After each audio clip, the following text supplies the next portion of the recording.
ভাৰতীয় ৰাজনীতিৰ পিতামহ, ৰাজনীতিৰ প্ৰাতঃস্মৰণীয় ব্যক্তি, অবিস্মৰণীয় ব্যক্তিত্ব, এক ব্যক্তিসত্তা ভাৰতৰত্ন অটল বিহাৰী বাজপেয়ী ডাঙৰীয়াৰ আজি ১০০তম জন্মজয়ন্তী। আৰু এই ১০০তম জন্মজয়ন্তী আমি দেশৰ লগতে আমি অসমতো সুশাসন দিৱস হিচাপে পালন কৰা হৈছে। আৰু সেই উদ্দেশ্যে আজি ভাৰতীয় জনতা পাৰ্টি পশ্চিম নলবাৰী মণ্ডলৰ উদ্যোগত আমি বেলশৰত সমবেত হৈছোঁ। আৰু বেলশৰত সমবেত হৈ মোটামুটি আমি আমাৰ ৩০০ কাৰ্যকৰ্তাৰ সন্মুখত আজি আমাৰ প্ৰয়াত প্ৰধানমন্ত্ৰীগৰাকীক আমি স্মৰণ কৰিছোঁ। লগতে তেখেতৰ যি জীৱন আৰু বৃত্তান্ত, সেই জীৱন বৃত্তান্তৰ ওপৰত আমি বক্তৃতা আমি ৰাখিছোঁ। লগতে আমাৰ ছাত্ৰ ছাত্ৰী আহিছে, তেওঁলোকে অটল বিহাৰী বাজপেয়ী ডাঙৰীয়াৰ কবিতাও আবৃত্তি কৰিছে। মুঠতে ভাৰতবৰ্ষত সুশাসনৰ প্ৰৱৰ্তন কৰা মহিৰুহ ব্যক্তি অটল বিহাৰী বাজপেয়ী ডাঙৰীয়াক আজি বেলশৰত পশ্চিম নলবাৰী মণ্ডল ভাৰতীয় জনতা পাৰ্টিৰ উদ্যোগত গভীৰ শ্ৰদ্ধাঞ্জলি প্ৰদান কৰা হয়।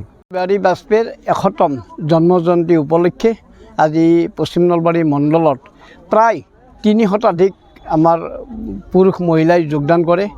আৰু অতি সৌন্দৰ্যপূৰ্ণভাৱে আজিৰ অটল বিহাৰীৰ জন্মজয়ন্তীটো আমি পশ্চিম নলবাৰী মণ্ডলৰ তৰফৰ পৰা পালন কৰা হয়।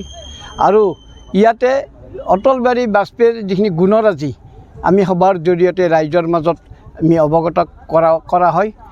গতিকে মই ভাবোঁ যে অটল বিহাৰী বাজপেয়ীৰ যি কৰ্মৰাজি, সেই কৰ্মৰাজি আমাৰ দলীয় কৰ্মীসকলে গ্ৰহণ কৰি দলীয় কাৰ্যত তেওঁলোকে আগবাঢ়ি যাব। ঘৰত আনন্দ আৰু সম্পৰ্কৰ চমক বজাই ৰাখিবলৈ জৰুৰী হৈছে সকলো আনন্দময় মুহূৰ্তত মৰমৰ উপহাৰ দিয়াটো। সেইবাবে মধুশ্ৰী জুৱেলাৰ্ছে আনিছে সকলো ৰঙীন ক্ষণৰ বাবে বিশেষ গহনা।